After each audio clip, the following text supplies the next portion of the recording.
Hello बच्चा party, कैसे हो। कल के लेक्चर में हम लोगों ने जो स्टडी कर रखा था वो क्या था हमारा इक्विपोटेंशियल सरफेस, एक ऐसा सरफेस जिसके सारे के सारे पॉइंट्स पर पोटेंशियल क्या होता है, सेम होता है। ठीक है। दूसरा जो हमारा टॉपिक था वो क्या था, relation between E and V. ठीक है। ई फॉर एलिफेंट नहीं, E for electric field, V for van नहीं, वी फॉर पोटेंशियल। ठीक है। और जो हमारा अगला टॉपिक था वो क्या था, potential energy due to dipole. ठीक है। आज के क्लास में जो हम लोग स्टडी करेंगे वो क्या है हमारा कैपेसिटर, आयोनाइजेशन, या इसी को क्या बोलते हैं हम, लीकेज प्रोसेस बोलते हैं। इसी को हम और भी नाम से जानते हैं डाइलेक्ट्रिक ब्रेकडाउन। ठीक है। और जो अगला टॉपिक है वो क्या है कैपेसिटेंस, फिर पैरेलल प्लेट कैपेसिटर। ये टॉपिक, ये सारे के सारे टॉपिक एग्जाम के दृष्टिकोण से काफ़ी ज़्यादा इंपॉर्टेंट हो जाते हैं, क्योंकि कई सारे क्वेश्चन इससे पूछे जाते हैं। ठीक है। तो आज हम लोग काफ़ी इंटरेस्टिंग के साथ ये सारे टॉपिक स्टडी करेंगे और काफ़ी आपको मज़ा भी आएगा इस टॉपिक में, क्योंकि ये है ही इंटरेस्टिंग। ठीक है। और यही नहीं, पूरी की पूरी फिजिक्स इंटरेस्टिंग है। ठीक है।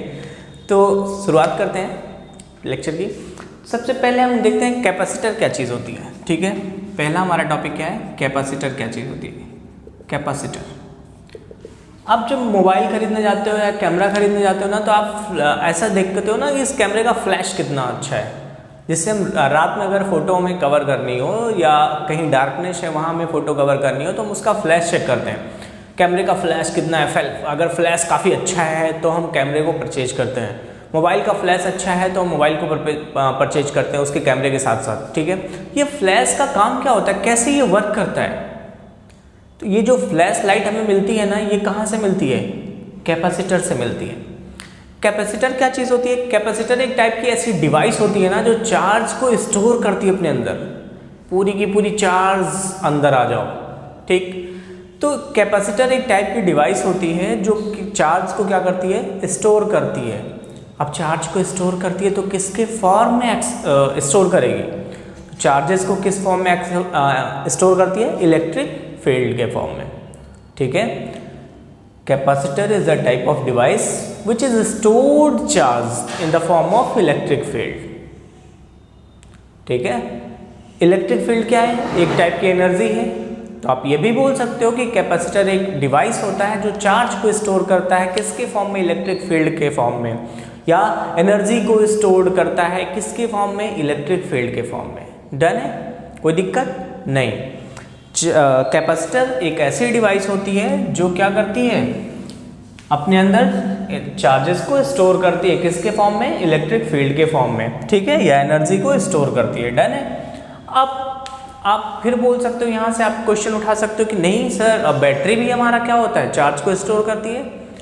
बैटरी भी हम चार्ज करते हैं ना, वो भी चार्ज को स्टोर करती है। तो कैपेसिटर और बैटरी में डिफरेंस क्या रह गया, हम भी चार्ज स्टोर करते हैं, आप भी चार्ज स्टोर करते हो, कुछ तो डिफरेंस होगा ना मेरे भाई।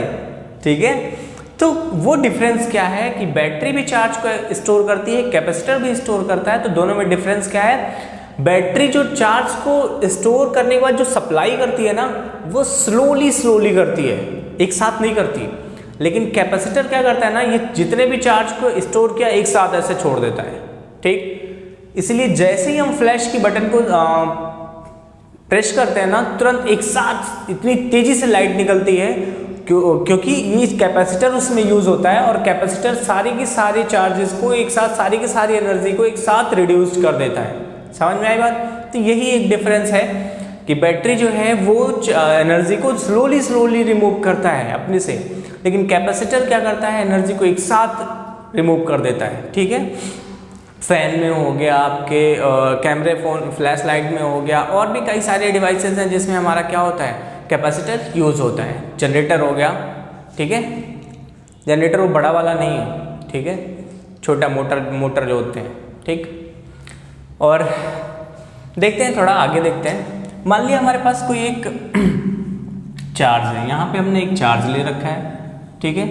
ये इसका सरफेस हो गया है, सरफेस मतलब इसका इलेक्ट्रिक फील्ड का एरिया हो गया।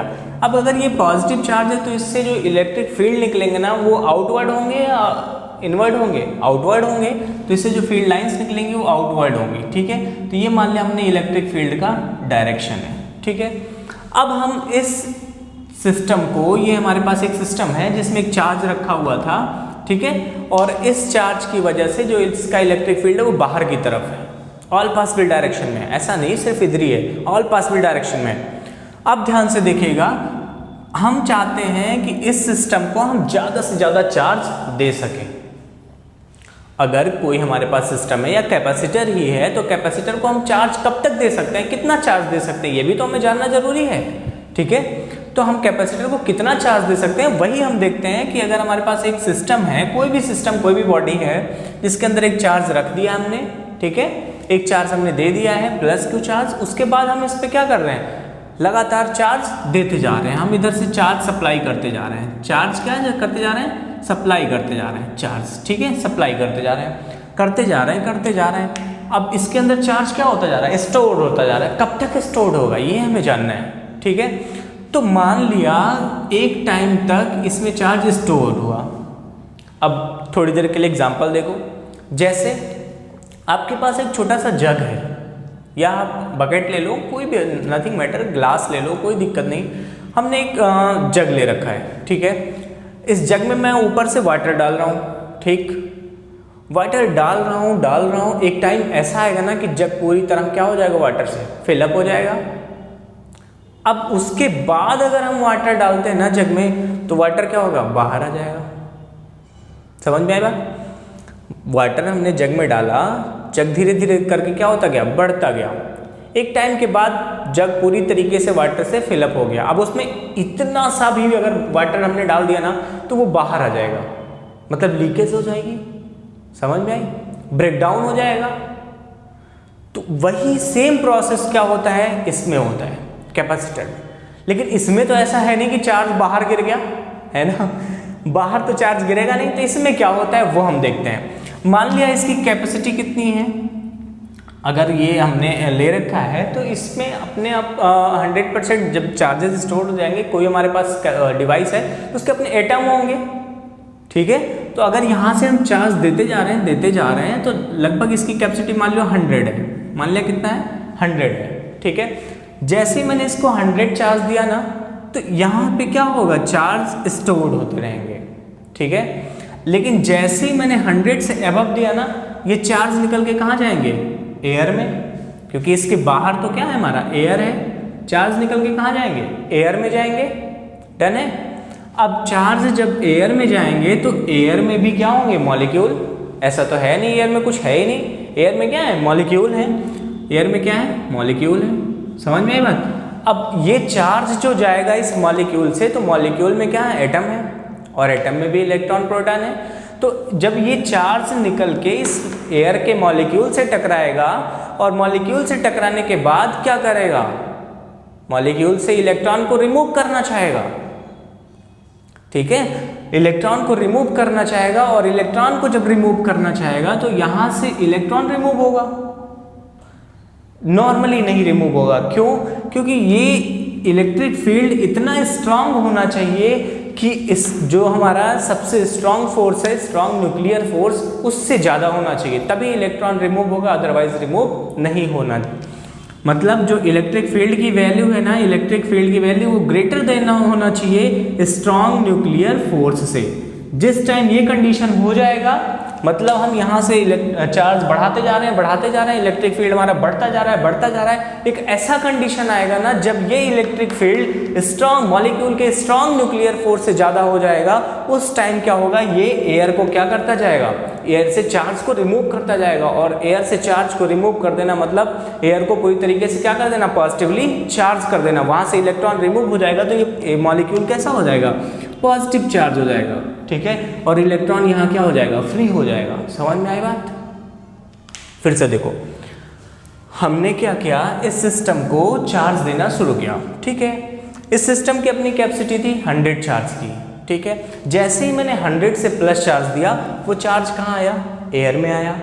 अब जब एयर में आ गया तो एयर के जो मॉलिक्यूल थे वहाँ से ये चार्ज क्या करना चाहेंगे, इस मॉलिक्यूल से लिंक होना चाहेंगे, ठीक है। और जब लिंक होना चाहेंगे तो उसके लिए कंडीशन क्या है कि हमारा जो इलेक्ट्रिक फील्ड है ना, उसकी वैल्यू इस मॉलिक्यूल के जो स्ट्रांग न्यूक्लियर फोर्स लग रहा है पार्टिकल्स के बीच में, उनसे क्या होना चाहिए, ग्रेटर होना चाहिए। अगर इलेक्ट्रिक फील्ड की वैल्यू स्ट्रॉन्ग न्यूक्लियर फोर्स से ज़्यादा है तो आउटर सेल के इलेक्ट्रॉन को क्या करेगा, रिमूव कर देगा और इलेक्ट्रॉन यहाँ फ्री हो जाएगा और हमारा मॉलिक्यूल या जो एटम है वो क्या हो जाएगा, पॉजिटिवली चार्ज हो जाएगा।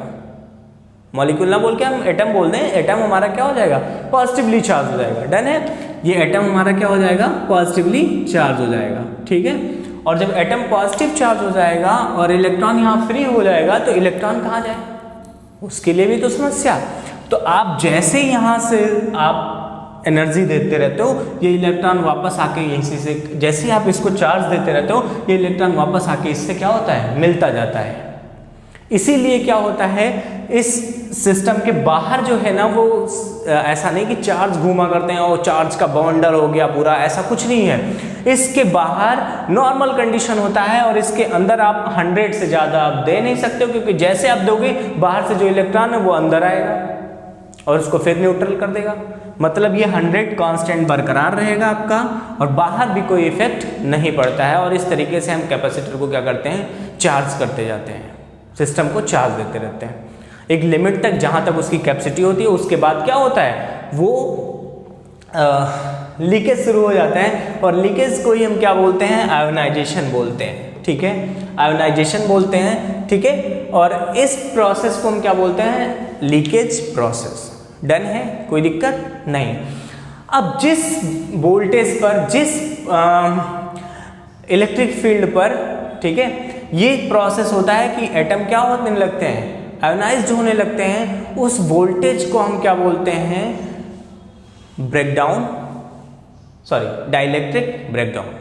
उस वोल्टेज को, उस इलेक्ट्रिक फील्ड पे वैल्यू को हम क्या बोलेंगे, डाइलेक्ट्रिक ब्रेकडाउन। और इसकी वैल्यू क्या होती है, आपको मैं बता दूं, ये होता है 3000, ठीक है, वोल्ट पर mm। ठीक है, इसकी वैल्यू कितनी होती है, 3000 वोल्ट पर mm। पर मिलीमीटर में कितना होगा, 3000 वोल्ट होगा, छोटी क्वांटिटी नहीं है। ठीक है, तो ये काफ़ी हाई प्रोसेस पे होता है। ठीक है, हाई वैल्यू पे होता है, हाई वैल्यू ऑफ एनर्जी पे होता है। डन है, समझ में आई बात। तो कैपेसिटर क्या होता है, कैपेसिटर एक टाइप की डिवाइस होती है जो चार्ज को स्टोर करती है, चार्ज को स्टोर करती है in the form of electric field. ठीक है, ये एक डिवाइस होती है जो एनर्जी को स्टोर करती है, किसके फॉर्म में, इलेक्ट्रिक फील्ड के फॉर्म में। किसी की भी कैपेसिटर को हम कब तक चार्ज कर सकते हैं, तब तक चार्ज कर सकते हैं जब तक उसमें आयोनाइजेशन ना हो जाए, लीकेज प्रोसेस ना हो जाए, डाइलेक्ट्रिक ब्रेकडाउन प्रोसेस ना हो जाए, डाइलेक्ट्रिक ब्रेकडाउन की कंडीशन से एबव ना चला जाए, तब तक हम कैपेसिटर को क्या कर सकते हैं, चार्ज कर सकते हैं।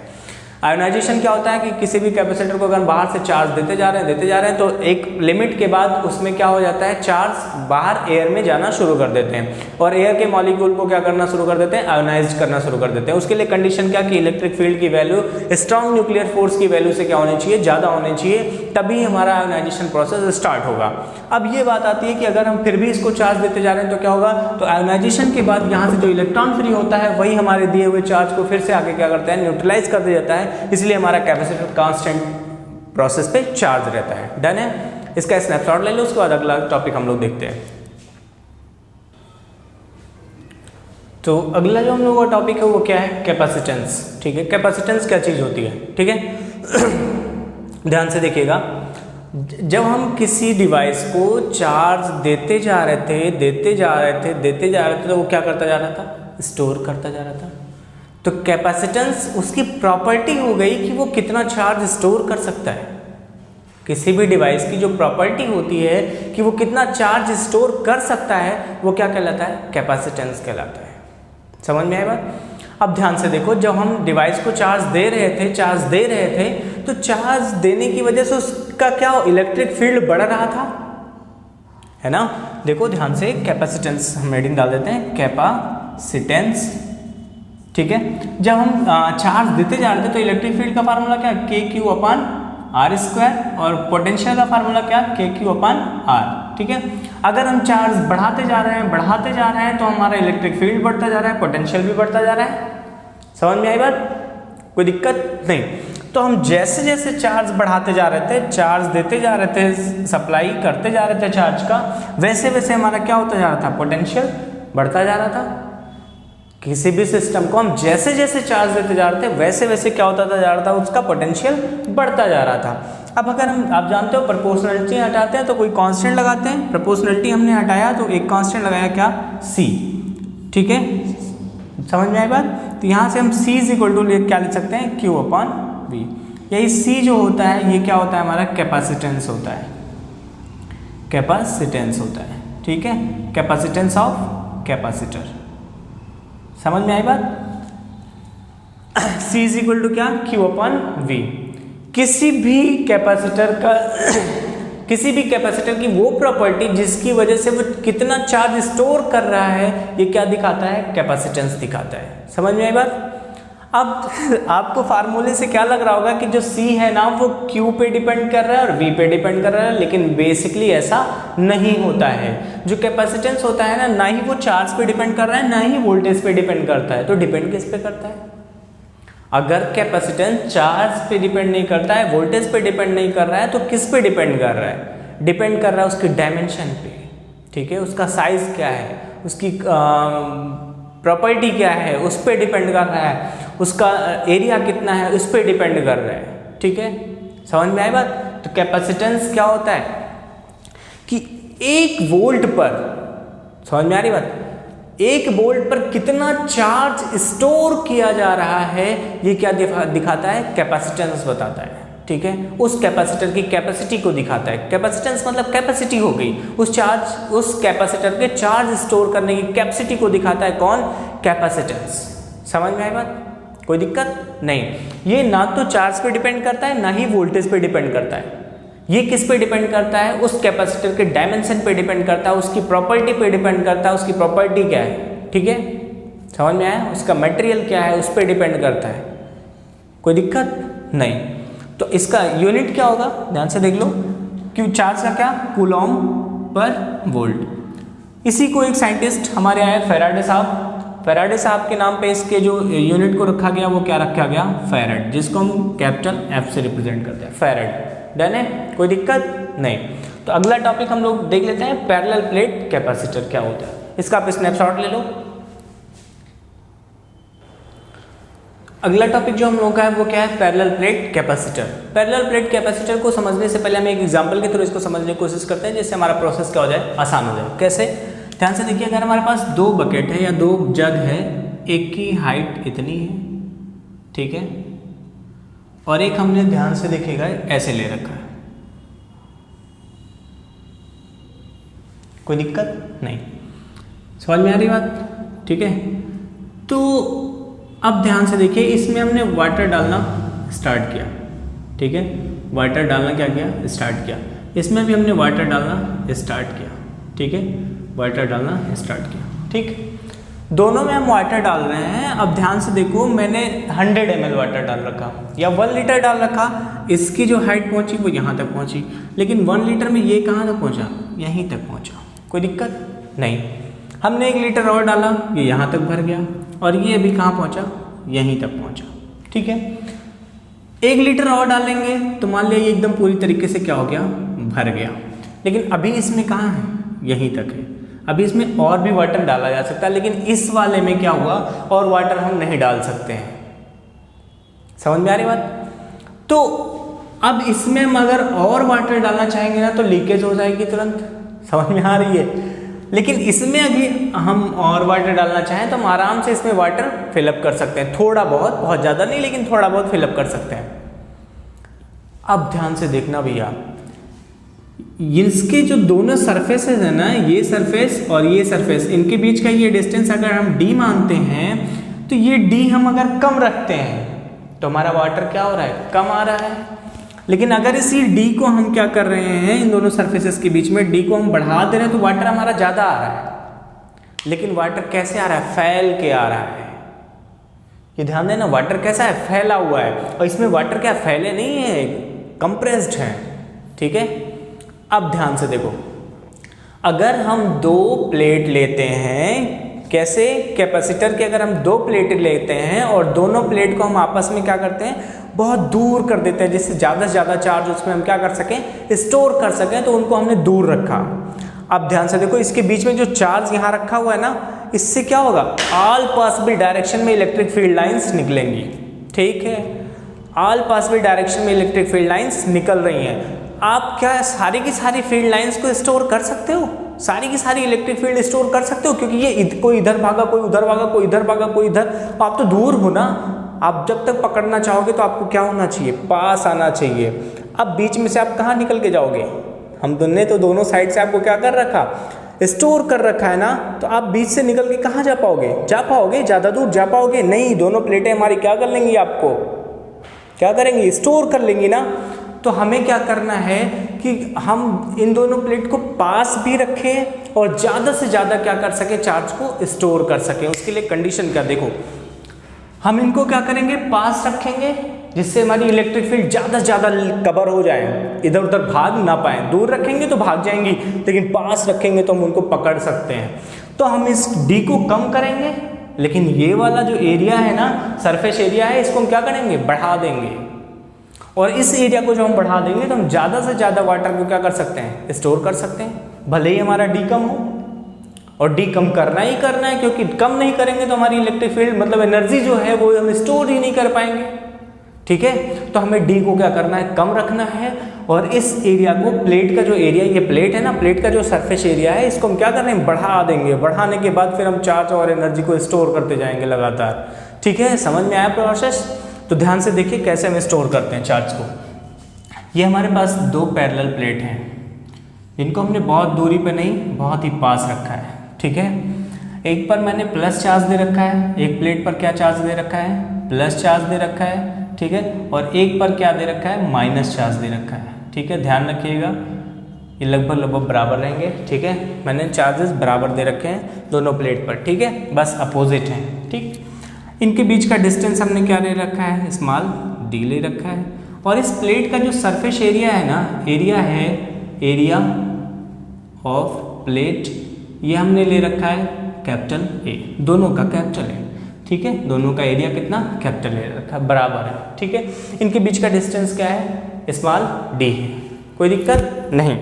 अब ध्यान से देखो भैया, जब हम इसको चार्ज देते जा रहे हैं और ये चार्ज क्या होता जा रहा है, स्टोर्ड होता जा रहा है, तो इस पैरेलल प्लेट की वजह से इनके बीच इलेक्ट्रिक फील्ड जो होगा वो प्लस वाले प्लेट की वजह से जो इलेक्ट्रिक फील्ड होगा वो किधर होगा, प्लस से दूर बाहर की ओर, माइनस की तरफ। लेकिन माइनस वाले की वजह से जो इलेक्ट्रिक फील्ड होगा ये किसकी वजह से होगा, ई प्लस की वजह से। और माइनस की वजह से जो इलेक्ट्रिक फील्ड होगा वो भी इसी डायरेक्शन में होगा, माइनस की तरफ, ई माइनस। समझ में आ रही बात? तो प्लस वाला इधर है ना, और माइनस वाला भी किधर, इधर ही। ठीक है, समझ में आ रही बात? तो इनसाइड द प्लेट, ठीक है, parallel plate capacitor, parallel plate capacitor, ध्यान से देखिएगा, इनसाइड द प्लेट जो इलेक्ट्रिक फील्ड होगा, electric field due to positive charge plate,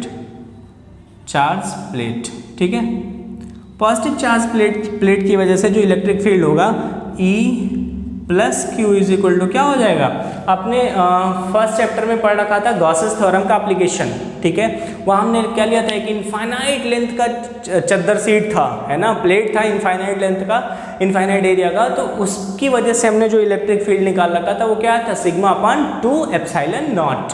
पढ़ लीजिएगा एक बार फिर से उसको। तो इलेक्ट्रिक फील्ड की वैल्यू क्या आई थी, सिग्मा अपॉन 2 एप्सिलॉन नॉट। एक बार उस वीडियो को जरूर जाके देख लीजिएगा। ठीक है, आपको मिल जाएगा, प्लेलिस्ट में जाइएगा, वहाँ पे आप पहले चैप्टर का नाम डालिएगा और आपको मिल जाएगा। ठीक है, अब प्लस प्लेट की वजह से ही क्या है हमारा, E plus Q is equal to sigma upon epsilon naught. अब नेगेटिव प्लेट की वजह से देखें, electric field due to negative charge plate. ठीक है, तो E minus Q is equal to क्या हो जाएगा, सिग्मा अपॉन 2 एप्सिलॉन नॉट, दोनों की वजह से सेम। ठीक है, अब ध्यान से देखो, जो हमारा इसके अंदर जो है नेट इलेक्ट्रिक फील्ड क्या हो जाएगा, प्लस प्लेट की वजह से इलेक्ट्रिक फील्ड, माइनस प्लेट की वजह से इलेक्ट्रिक फील्ड, दोनों को हमने सम कर दिया। सम क्यों करेंगे, क्योंकि दोनों का डायरेक्शन क्या है, सेम।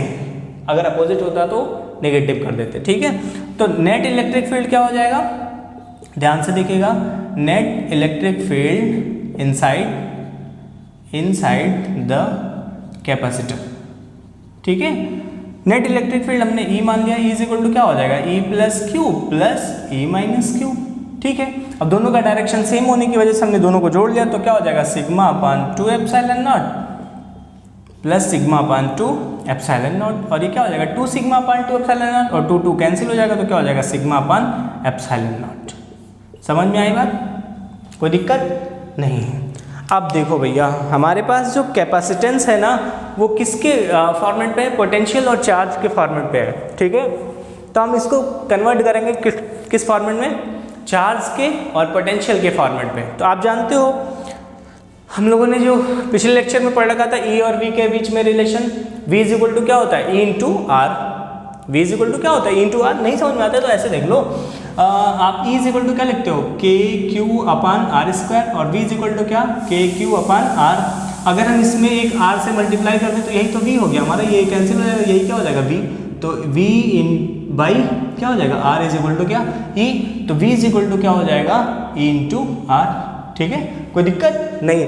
अगर हम इलेक्ट्रिक फील्ड में डिस्टेंस से मल्टीप्लाई कर दें तो हमारा क्या हो जाएगा, पोटेंशियल।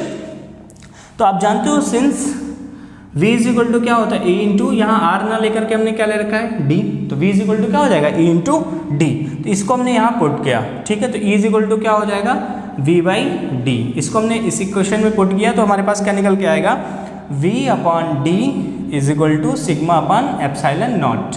ठीक है, सिग्मा क्या है, फर्स्ट चैप्टर में ध्यान रखिए, फर्स्ट चैप्टर में हमने पढ़ रखा था गॉसेस एप्लीकेशन, वहाँ सिग्मा हमने क्या लिखा था, surface charge density. Surface charge density क्या होती है, पर यूनिट एरिया में जितने चार्ज स्टोर किए जाते हैं वही क्या हो जाती है, सरफेस चार्ज डेंसिटी। तो चूंकि सिग्मा इज इक्वल टू क्या होता है, सरफेस चार्ज डेंसिटी क्यू अपान ए, इसको हमने यहाँ अबव इक्वेशन में पुट किया, तो V इज इक्वल टू क्या हो जाएगा, सिग्मा की वैल्यू हमने क्या रखा, क्यू अपान ए। ठीक है, और ये D इधर हो गया अपान एप्सिलॉन नॉट। कोई दिक्कत इतने में नहीं, समझ में आ रही बात, बोलो। ठीक है, गुड। तो अब ध्यान से देखो भैया,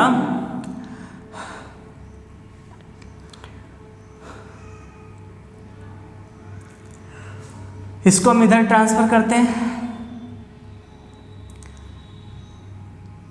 तो ये हो जाएगा A into epsilon naught upon D is equal to क्या, Q बाई V। समझ में आई बात, इसको हमने इधर कर दिया और इसको इधर कर दिया, इसको इधर भेज दिया। Q अपान V होता क्या चीज़ है, Q अपान V क्या होता है, कैपेसिटेंस होता है। ठीक है, कैपेसिटेंस होता है। ठीक है, समझ में आ रही बात। अब ध्यान से देखो, तो इसको हमने लिख दिया A epsilon naught upon D is equal to क्या, C। कोई दिक्कत नहीं। इस इक्वेशन से हमें क्या पता चल रहा है कि हमारा जो कैपेसिटेंस है ना वो एरिया के बढ़ने पर कैपेसिटेंस क्या हो रहा है, बढ़ रहा है। सरफेस एरिया बढ़ाओगे तो कैपेसिटेंस क्या होगा, बढ़ेगा। मतलब उस कैपेसिटर के चार्ज को स्टोर करने की कैपेसिटी क्या होगी, बढ़ेगी। लेकिन आप D को बढ़ाओगे तो कैपेसिटेंस क्या होगा, घटेगा। मतलब आप इनके बीच के डिस्टेंस को बढ़ाओगे तो उसकी कैपेसिटी क्या होगी, घटती जाएगी। क्योंकि हम ज़्यादा इलेक्ट्रिक फील्ड या ज़्यादा एनर्जी को स्टोर नहीं कर सकते, क्योंकि electric field all possible direction में निकलेगी और हम सबको पकड़ नहीं सकते। जब अगर हम इतने दूर होंगे, अगर हम इतने पास होंगे ना तो हम सबको कवर कर सकते हैं। समझ में आए। अगर हम उसके देखो सीधी सी बात है, अगर हम उसके साथ रहते हैं ना तो हम ज़्यादा से ज़्यादा लोगों को कवर कर सकते हैं। समझ में आई बात। अगर हम साथ हो तो कुछ भी हो सकता है। ठीक है, तो अगर हम उसके साथ हैं ना, हम दोनों पास हैं तो हम कुछ भी कर सकते हैं, किसी को भी पकड़ सकते हैं। लेकिन अगर हम दूर हैं ना तो हम सबको नहीं पकड़ सकते, कुछ ही को पकड़ सकते हैं। इसलिए हमारा पास होना बहुत ज़रूरी है। हमें हमेशा साथ रहना चाहिए, यूनिटी के साथ रहना चाहिए। ठीक है, कोई दिक्कत नहीं। तो इस टॉपिक का आप स्नैपशॉट ले लो। बाकी का जो नेक्स्ट टॉपिक है वो हम नेक्स्ट वीडियो में चर्चा करेंगे। ठीक है, आज के लिए बस इतना ही रखते हैं। जो भी चीज़ें आपको समझ में नहीं आया आप कमेंट बॉक्स में लिखिए। वैसे हालांकि मैं कोशिश पूरी तरीके से करता हूँ कि आपको चीज़ें समझ में आए, इसी तरीके से एंजॉय करते हुए फिजिक्स को एंजॉय करते हैं। ठीक है, पूरी फिजिक्स एंजॉय के लिए ही है। बस थोड़ा धीरज रखिए, धीरे धीरे आपके टॉपिक आएंगे, आपके एंजॉयमेंट के टॉपिक आएंगे, जिससे आपको लगेगा हाँ फिजिक्स रियल में काफ़ी एंजॉयमेंट है। आपकी लाइफ में जो कुछ भी आप देखते हो ना वो सारी की सारी फिजिक्स, मैथ, एक बार ऐसे डिस्कशन हुआ कि मैंने कहा कि नहीं यार everything is physics and mathematics. कुछ लोग बोले नहीं बायो भी है, ये वो तो है, लेकिन वो सब उसके ब्रांचेज हैं, ठीक है, सब ब्रांचेज हैं।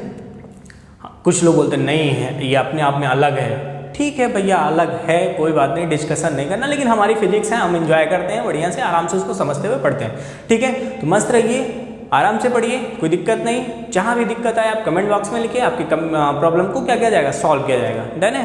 Thank you for watching the video.